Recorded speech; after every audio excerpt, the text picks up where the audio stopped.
That sentence has echoed across boardrooms, marketplaces, and even family dinner tables, shaping outcomes more than luck, chance, or raw talent ever could. It may sound simple, almost blunt, but behind it lies a truth that governs much of our everyday lives. The art of negotiation is the art of turning words into value. Think about it. Have you ever walked away from a conversation and realized you could have asked for more, but didn't?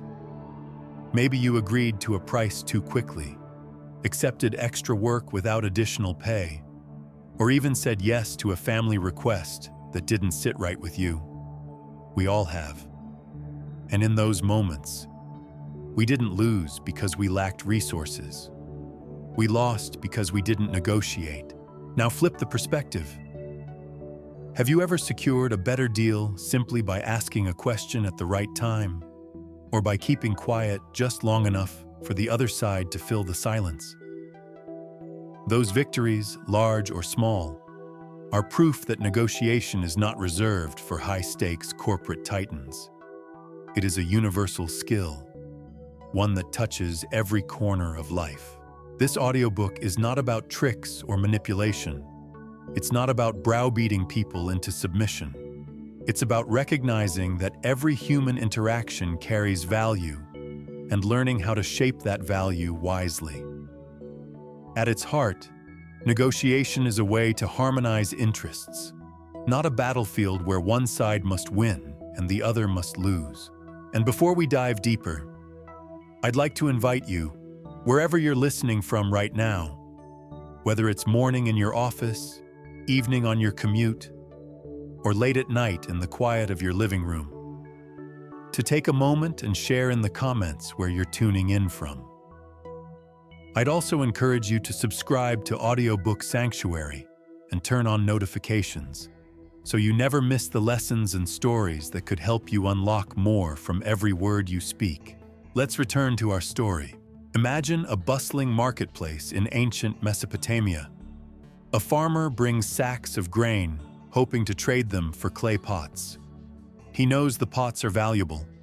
They keep his harvest dry through the rainy season. The potter, in turn, needs the grain to feed his family. Neither has coins, only goods. How do they decide the fair exchange? By negotiating. And from that moment, thousands of years ago, to today's boardrooms, job interviews, or real estate deals, the principle remains unchanged. Negotiation is the invisible currency that powers human exchange. The fascinating part is that this currency requires no bank account, no external funding. It comes entirely from preparation, awareness, and the courage to ask. Unlike money, it doesn't run out when you use it. In fact, the more you practice negotiation, the stronger and more resourceful you become. Negotiation is not just about money or contracts. It's woven into the fabric of daily life. Parents negotiate with children about bedtime. Couples negotiate about vacation plans. Communities negotiate about how to share resources. At every level, from the intimate to the international, words become tools to create alignment, or weapons that deepen division. Let me share with you a modern example. In the 1980s, Lee Iacocca, the CEO who revived Chrysler, had to negotiate with the US government for a bailout loan to save the company. He didn't simply demand money.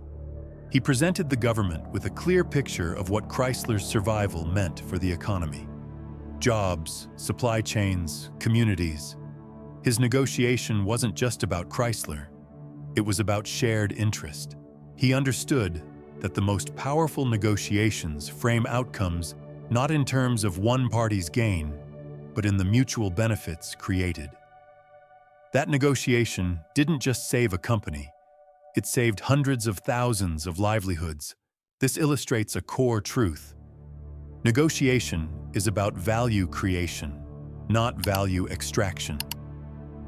When you approach negotiation with the mindset of squeezing every last drop from the other side, You might win the short-term battle but lose the war of trust, relationship, and long-term opportunity. But when you think in terms of building something greater together, your influence grows beyond the immediate deal. Another story comes from everyday life. Picture a young woman named Maria, fresh out of college, offered her first job. Excited, she almost said yes immediately. But then she paused. She remembered reading about negotiation.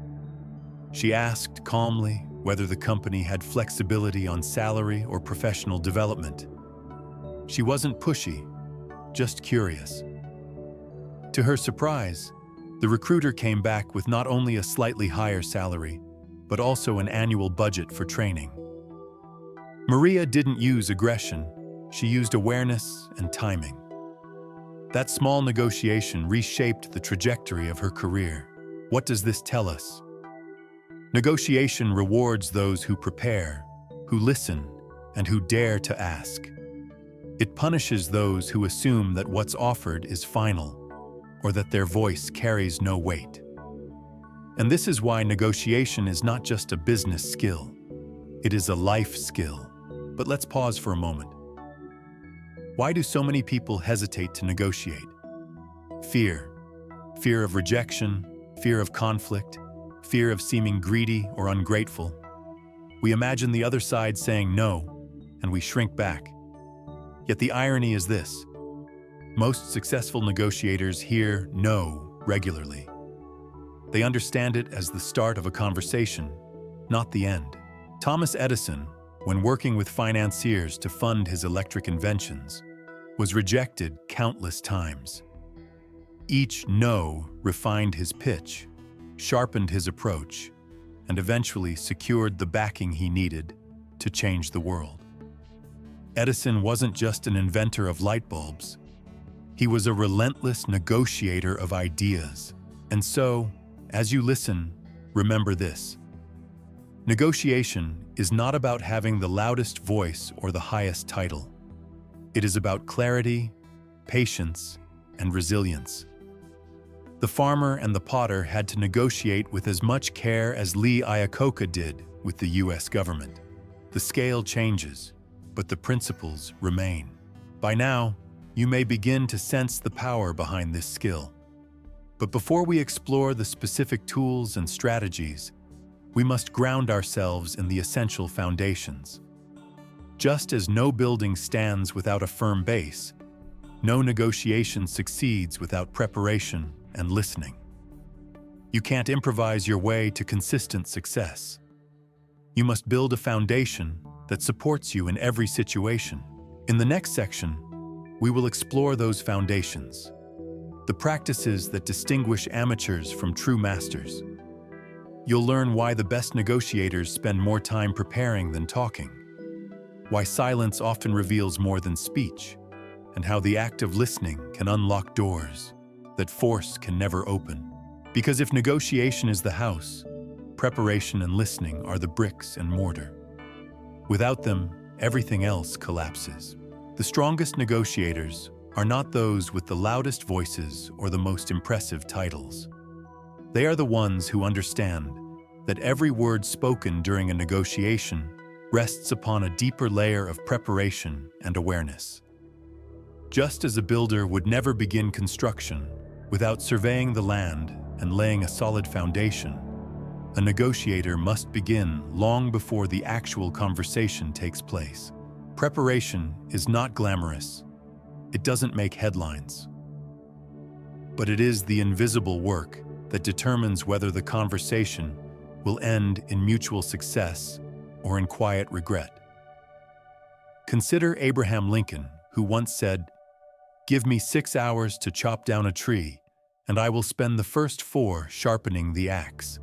For him, the act of sharpening represented preparation, understanding the task, aligning the tools, and ensuring that when action came, it would be precise and effective. Negotiation requires the same sharpening. Preparation begins with clarity about your own goals. Too often, people walk into negotiations with vague desires. I want a better salary. I want a fair deal. I want more respect. But better, fair, and more are slippery words. They leave room for disappointment because they lack specificity. A prepared negotiator defines exactly what success looks like. I want a salary increase of 10%. I want delivery terms reduced by 2 weeks. I want to be included in decision-making meetings. Specific goals give direction and create a compass for decision-making during the discussion. Next comes research. In ancient Rome, merchants who sailed across the Mediterranean didn't just set their prices based on instinct. They collected intelligence. What was scarce in one region, what was abundant in another, what competitors were charging.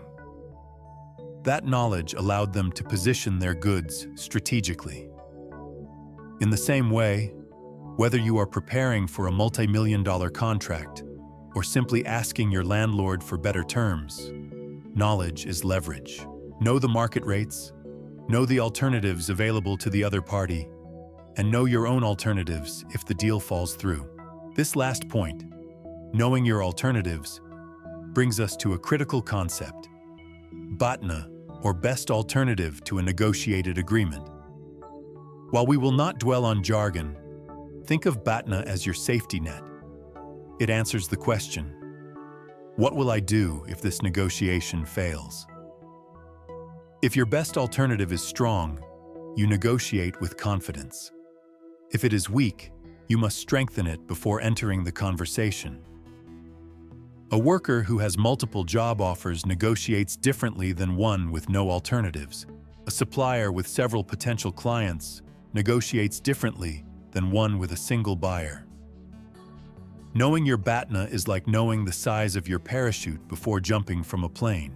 Yet preparation is only one side of the foundation. The other, often overlooked but equally powerful, is listening. In 1955, Chester Barnard, a business executive turned theorist, wrote that communication is the most important function of the executive. But communication is not simply about speaking.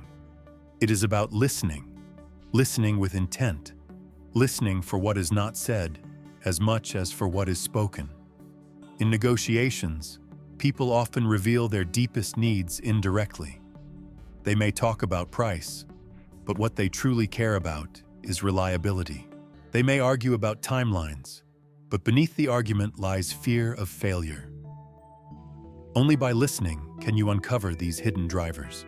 Consider the story of Nelson Mandela during the early talks to end apartheid in South Africa. Mandela often sat quietly, listening as government officials expressed their fears about what change might bring.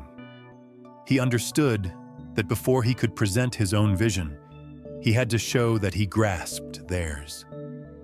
By listening, not passively, but attentively, he transformed fear into dialogue, and dialogue into agreement.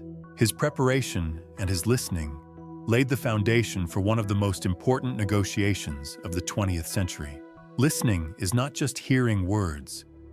It is observing tone, body language, hesitation, and emphasis.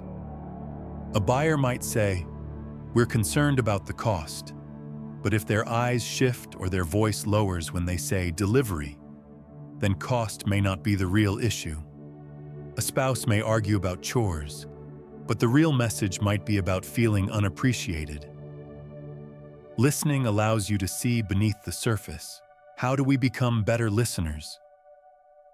The answer is deceptively simple. Talk less. When you talk, you repeat what you already know. When you listen, you learn something new. Skilled negotiators ask open-ended questions. Can you tell me more about your concerns? What would success look like for you in this agreement? And then remain silent, giving space for answers. The silence may feel uncomfortable, but it is in that discomfort that people often reveal the truth. Let me give you a practical example. In a real estate negotiation, a buyer and seller were stuck on price. The buyer kept pressing for a discount. The seller refused. The deal seemed lost. Then the buyer's agent simply asked, "What matters most to you about this sale?" The seller hesitated, then admitted he was under pressure to relocate quickly. Suddenly, the negotiation shifted. Instead of lowering the price, the buyer agreed to a fast closing, meeting the seller's deeper need. Both sides left satisfied, and it happened only because someone listened. Preparation and listening also guard against one of the greatest dangers in negotiation: assumption. We assume we know what the other party wants. We assume they will reject certain terms. We assume silence means agreement. These assumptions lead us into traps.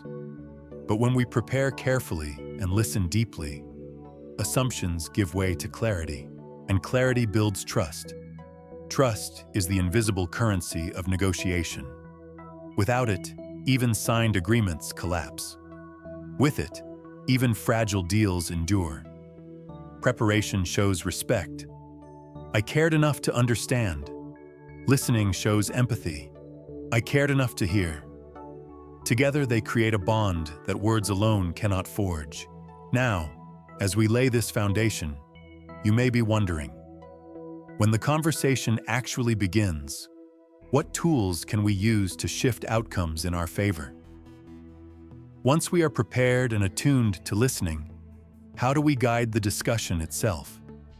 This is where strategy comes into play, because a foundation, no matter how strong, remains potential energy until it is shaped into action. And in negotiation, that action takes the form of tactics, anchoring, silence, conditional offers that can transform the flow of a conversation in surprising ways. Just as a builder, once the ground is ready, begins to place stones and beams to shape a structure, so too must a negotiator apply tactical tools to shape dialogue into agreement. In the next section, we will walk through these tactics.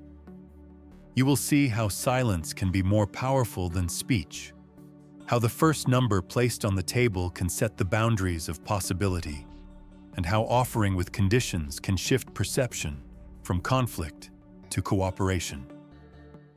These are not tricks, but timeless tools that give form to the foundation we have built. Once the groundwork is laid, once you know your goals, have researched thoroughly, and committed to listening more than speaking, it is time to engage with the actual tools of negotiation. These are not weapons meant to defeat an opponent, but instruments that guide the flow of conversation and open doors to opportunity. Tactics, when applied with wisdom, allow you to shape discussions without force, to move people without pressure, and to uncover outcomes that might otherwise remain hidden. The first of these tools is anchoring. Anchoring is the act of setting the initial reference point in a negotiation, knowing that people's minds naturally orient themselves around the first number or idea presented. Think of it as planting a flag on the landscape of discussion. Wherever that flag stands, the rest of the conversation will circle around it. Imagine walking into a car dealership. If the salesperson begins by saying the car costs $35,000, your mind will immediately treat that figure as the center. Even if you negotiate down to $32,000, you feel you've achieved a concession, though in truth, the dealer has anchored the value much higher than the car's production cost. Anchoring doesn't guarantee victory, but it sets the stage where the rest of the negotiation will play out. There is a story of J. Paul Getty, once the richest man in the world. In a business deal, he would begin negotiations with what many considered an outrageously low offer. Most people gasped, some walked away, but those who stayed soon found themselves recalibrating their expectations. Even if the final number was much higher than his first offer, it was often lower than what they initially hoped to achieve. Getty understood anchoring. The first number exerts gravitational pull, but anchoring is not only about numbers, it can also be about framing. In a job interview, for instance, instead of waiting for the employer to dictate the conversation, You might anchor the discussion by highlighting your unique value. In my last role, I generated $500,000 in new revenue through strategic partnerships. Suddenly, the context shifts. The employer now thinks in terms of revenue impact rather than just salary cost. The second tactic is strategic silence. Silence is uncomfortable, and human beings often rush to fill it. Negotiators who master silence wield an invisible force that nudges others to reveal more than they intended. There is a well-known anecdote from John F. Kennedy's presidency. During tense negotiations with the Soviet Union, Kennedy would sometimes remain quiet after a counterpart's proposal, letting the silence stretch. Eventually, the other side would start talking again, often softening their stance or disclosing information they hadn't meant to. Kennedy understood that silence is not emptiness. It is pressure. You can test this yourself. The next time someone quotes you a price, pause. Say nothing. Let the silence do its work. More often than not, the other person will rush to justify their price, sometimes even lowering it without you asking. Strategic silence is the ally of patience. It requires discipline because the urge to speak is strong. But those who resist that urge discover silence is louder than words. The third tactic is conditional offers. These are the if-then statements that transform rigid demands into cooperative possibilities. Instead of saying, "I won't lower the price," you say, "If you agree to purchase a larger volume, then I can lower the price." Instead of saying, "I need a higher salary," you say, "If you can increase the salary by 10%, then I will commit to taking on additional responsibilities." Conditional offers reframe negotiation from conflict into collaboration. They shift the dynamic from "I win, you lose" to "if I give, then you gain too." And that shift is powerful because it makes the other side see concessions not as defeats, but as part of a trade that benefits them. Take the example of Benjamin Franklin, one of America's founding fathers. Franklin was famous for his diplomatic skills in negotiating with France during the Revolutionary War. Instead of demanding support outright, he often framed his requests conditionally. "If America can secure your assistance, then we will strengthen our shared position against Britain." His conditional framing appealed to French interests, making them feel like partners rather than benefactors. The result? Crucial alliances that shape the birth of a nation. Anchoring, silence, and conditional offers are the bedrock tactics of negotiation. But their true strength lies not in isolation, but in combination. Consider this sequence. You open with a strong anchor. You allow silence to follow. And when the other party hesitates, you extend a conditional offer that makes agreement easier. This blend creates rhythm, assertion, patience, cooperation that draws people in rather than pushing them away. Yet tactics require judgment. Used carelessly, they can backfire. Anchoring too aggressively may cause the other party to walk away. Silence wielded at the wrong time may appear rude or disinterested. Conditional offers made without sincerity may erode trust. These tools are sharp. They must be handled with care. So how do we know when to use them? The answer returns us to listening. Anchoring begins the conversation, but listening guides whether to push or retreat. Silence tests the other side, but listening tells you when the silence has done its work. Conditional offers build bridges, but listening ensures the bridge leads where both sides want to go. Consider a case study from corporate history. The merger between Disney and Pixar in 2006.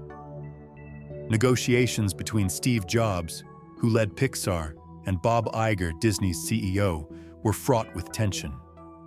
Jobs anchored high, valuing Pixar above what Disney was comfortable with. Iger didn't argue immediately. He listened, used silence, and explored conditions.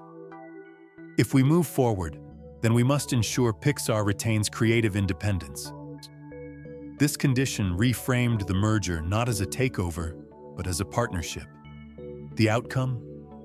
A $7.4 billion deal that revitalized Disney and secured Pixar's legacy. That story highlights another truth. The best negotiators don't use tactics to dominate. They use them to align. Anchoring frames, silence reveals, conditions connect. Together, they turn conversations into collaborations.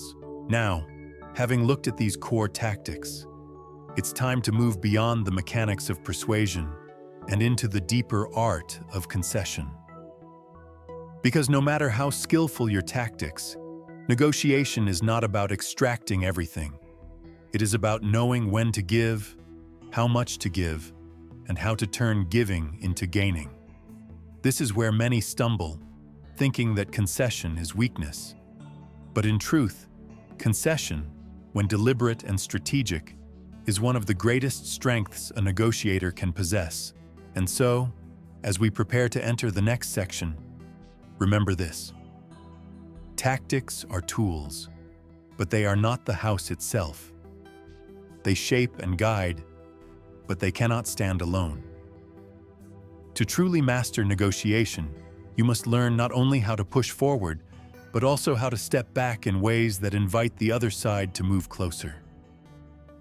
That balance is the subtle art of concession. The word concession often carries a shadow of defeat. People hear it and imagine loss, compromise, or weakness. Yet in the hands of a skilled negotiator, concession is not a surrender. It is a tool, as sharp and strategic as anchoring or silence.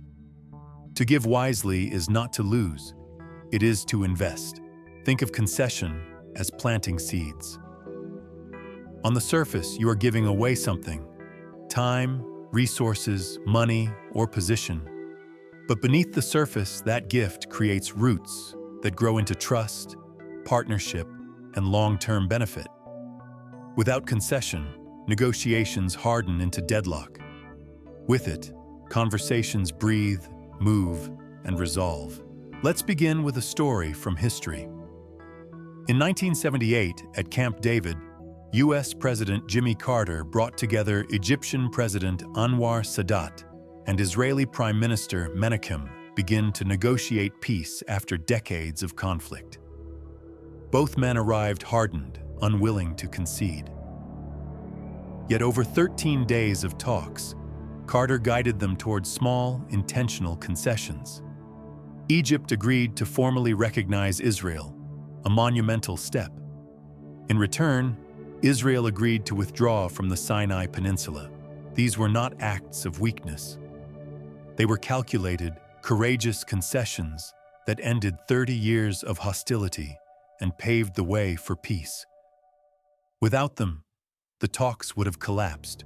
Concession, at its heart, is the art of giving to gain. But not all concessions are equal. Effective negotiators follow a few guiding principles. First, concede with purpose. Random or excessive concessions send the wrong message. If you lower your price too quickly, the other side may assume you had inflated it to begin with, or worse, that you are desperate. A purposeful concession, however, communicates strength.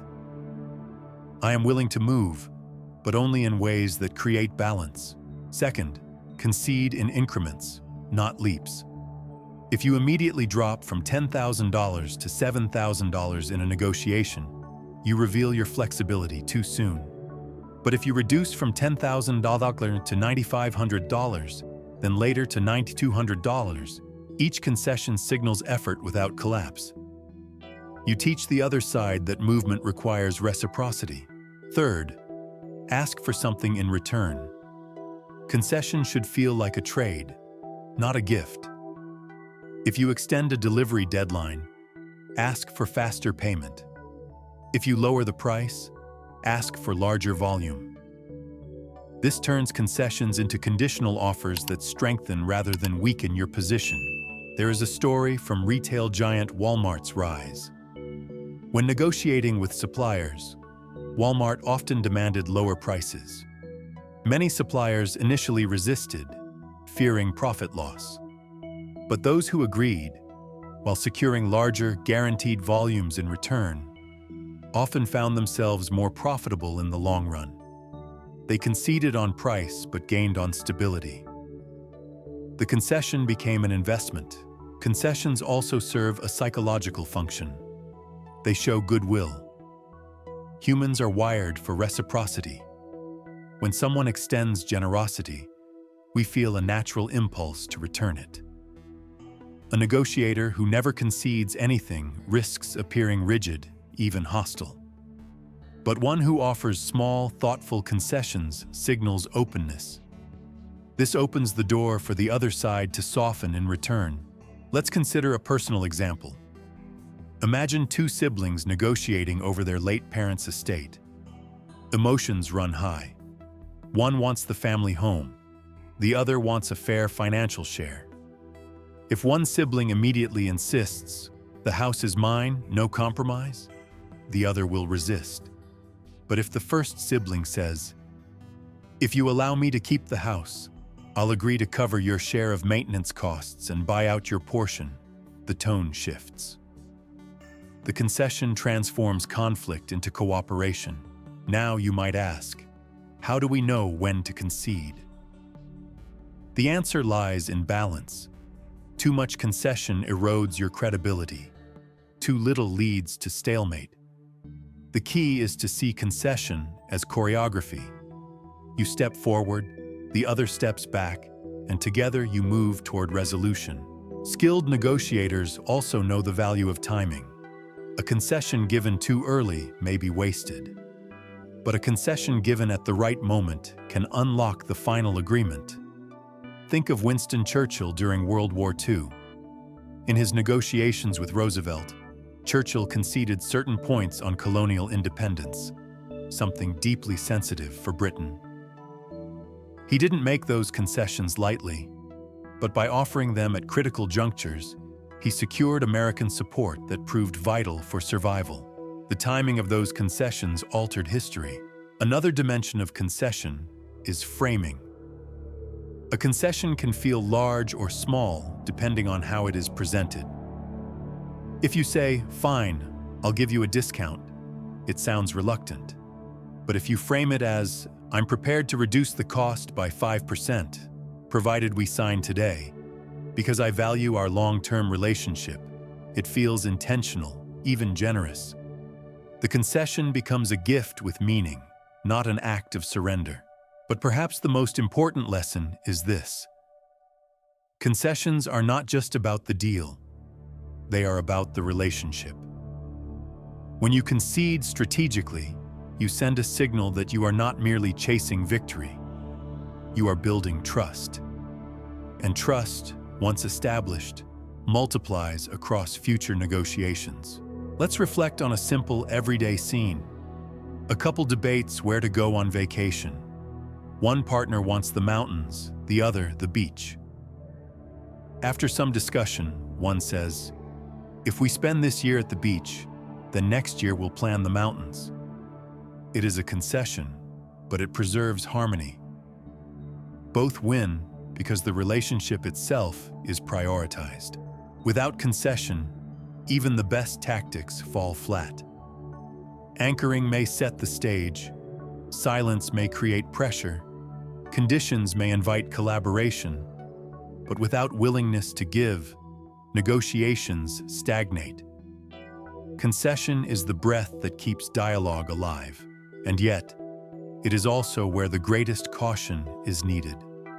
Many negotiators fall into the trap of conceding too quickly, too often, or without strategy. They confuse kindness with weakness. They fail to ask for reciprocity. These mistakes transform concession into erosion. This brings us to an important transition. We've now explored preparation, listening, tactics, and concessions, the pillars of successful negotiation. But even the most prepared negotiators, armed with the best tools, can still stumble. Why? Because of common traps: impatience, rigidity, and lack of information. These are the silent killers of negotiation, undoing all the good work you've built. In the next section, we'll confront these pitfalls directly. We'll explore how impatience can cost you dearly, why rigidity closes doors, and how ignorance weakens your leverage. And most importantly, we'll uncover how to avoid these traps so that every negotiation becomes not a gamble, but a craft you can master. Even with preparation, listening, tactics, and concessions, many negotiations fail. Not because the people involved lack intelligence or desire, but because they fall into common traps. Traps that blind them, rush them, or lock them into positions they can't escape. These pitfalls are deceptively simple, yet they undo more agreements than any complex strategy ever could. To truly master negotiation, we must shine a light on these dangers. The first and perhaps most damaging trap is impatience. Negotiation is not a sprint. It is a slow walk, sometimes even a dance. Yet many rush through it, eager to close the deal. In doing so, they give away more than they need, or accept less than they deserve. Think of the story of the Louisiana Purchase in 1803. The United States bought vast territories from France at a price historians now consider staggeringly low. Why did France agree so quickly? Napoleon was impatient, desperate for funds to fuel his European wars. His haste cost France a continent. For America, it was a bargain of history. For Napoleon, it was a loss born of urgency. Impatience narrows vision and magnifies regret. In everyday life, impatience shows up when a job seeker accepts the first offer without negotiating, or when a business owner caves in at the first sign of resistance. The remedy is discipline, to breathe, to pause, and to remember that silence and time are allies. Negotiation rewards those who can endure the discomfort of waiting. The second trap is rigidity. To enter negotiation with a fixed, immovable stance is to invite stalemate. My way or nothing may feel strong, but it is brittle strength, the kind that shatters under pressure. Flexibility, by contrast, bends without breaking. Consider the Cuban Missile Crisis of 1962. The United States demanded removal of Soviet missiles from Cuba. The Soviets demanded U.S. missiles out of Turkey. For days, the world stood on the edge of nuclear war. What broke the deadlock was not force, but flexibility. President Kennedy quietly signaled willingness to remove the Turkish missiles, though not publicly. This concession, kept discreet, gave the Soviets enough dignity to retreat. Rigidity might have ended in catastrophe. Flexibility preserved peace. In business, rigidity often appears when one side refuses to consider creative alternatives. A vendor insists only on a certain price, ignoring options like adjusting volume, changing delivery terms, or offering long-term contracts. By clinging to a single demand, they lose opportunities for creative solutions. The antidote is curiosity, asking not just "what do I want?" but also "how else might this be achieved?" The third and most insidious trap is lack of information. Negotiation is a game of incomplete knowledge, but too many enter it blind. They don't research the other side's needs. They don't study the market. They don't even clarify their own goals. In such cases, they negotiate in darkness, and darkness rarely favors success. During World War I, leaders of major powers often made decisions with incomplete information about troop movements and alliances. Negotiations at the Treaty of Versailles suffered from similar blind spots. Leaders pushed for terms without fully grasping the economic realities they were imposing. The result? Agreements that sowed resentment, fueled extremism, and set the stage for World War II. Lack of information turned a peace negotiation into the seed of future conflict. On a smaller scale, think of a tenant negotiating rent without knowing average rates in the neighborhood, or a freelancer quoting a price without researching industry standards. They risk undervaluing themselves or overpricing and losing the deal, simply because they did not prepare with facts. The cure is simple but non-negotiable. Research. Gather data. Ask questions. Information is leverage, and leverage turns the uncertain into the achievable. These three traps, impatience, rigidity, ignorance, are the silent saboteurs of negotiation. They lurk behind every conversation, waiting for the unwary. But the good news is this: once you see them, you can avoid them. Patience buys time, flexibility opens paths, and information creates strength. Now, having walked through the entire journey, from preparation and listening, through tactics and concessions, to pitfalls, we arrive at the heart of the matter. Negotiation is not war. It is not about defeating the other side. It is about creating value, sharing value, and walking away with trust intact. The greatest negotiators in history understood this. Gandhi, negotiating with the British for India's independence, sought not humiliation of his opponents, but dignity for both sides. Business leaders who build lasting partnerships know the same truth. The goal is not to win once, but to create relationships that keep producing value over time. So let us close with a reminder. Negotiation is not a battlefield. It is a bridge. Each word you choose can lay another stone on that bridge, or remove one. Each concession, each question, each pause has the power to bring you closer or push you further away. And here is the final thought to carry with you. Every negotiation you enter is a chance to practice the art of shared success. Whether you are discussing contracts, salaries, chores, or family decisions, you hold the ability to transform conflict into harmony, competition into collaboration. Because in the end, you don't get what you deserve. You get what you negotiate. And when you negotiate wisely, patiently, and with empathy, you don't just gain advantage.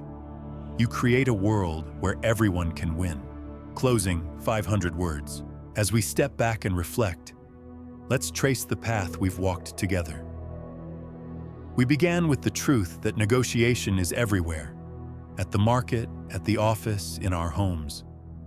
We saw that it requires no capital, only awareness. From there, we built the foundations: clarity, preparation, and listening. We discovered that listening, more than speaking, unlocks hidden needs and deepens trust.